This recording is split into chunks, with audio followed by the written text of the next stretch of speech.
welcome to a rather disturbing episode of BioLogic Science News.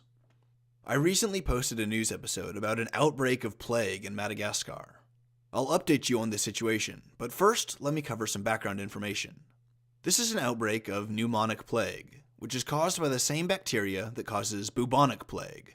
This is the gram-negative bacteria species Yersinia pestis, which has 3 forms of infection. Septicemic plague and bubonic plague can both be spread by getting bit by an infected flea. Bubonic plague travels through the lymphatic system and causes dangerous inflammation in the lymph tissues. Septicemic plague infects the bloodstream, causing extreme sepsis and necrosis. Pneumonic plague is an airborne variant that causes irritation to the throat and the respiratory airway, which leads to pneumonia as the lungs fill up with mucus and saliva.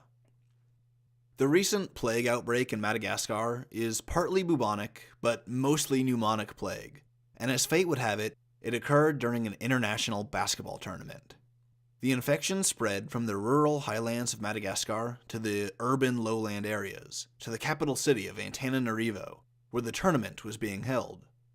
In my first news episode on this outbreak, I mentioned that participants in the tournament had begun showing symptoms after they returned to their home countries. One man in South Africa, and another in the Seychelles Islands.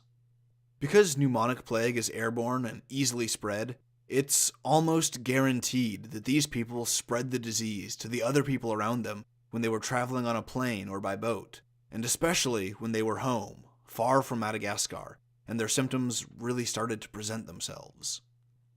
Now the World Health Organization is making warnings to countries across Africa to be prepared for potential plague outbreaks.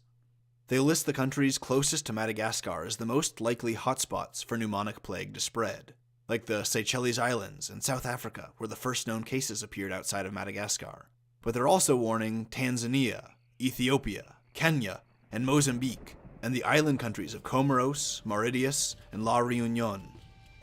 The World Health Organization cites these countries as the most likely vectors for the spread of the disease, based on their proximity and trade relationship with Madagascar. The national health services in countries like Kenya and Uganda are currently ramping up efforts for surveillance at their ports and in their airports in an attempt to reduce the risk of transmission. They're screening entire airplanes and cargo ships or passenger ships for rodents and flea infestation, and screening the crews for symptoms and past behavior that might have exposed them. Hopefully this outbreak of plague doesn't get any worse or spread any farther, but strains have been shown in laboratory tests to be drug-resistant. This means that our best treatments are going to be much less effective at treating this outbreak than those in the recent past. I'll keep you updated on this story from Africa as I learn more.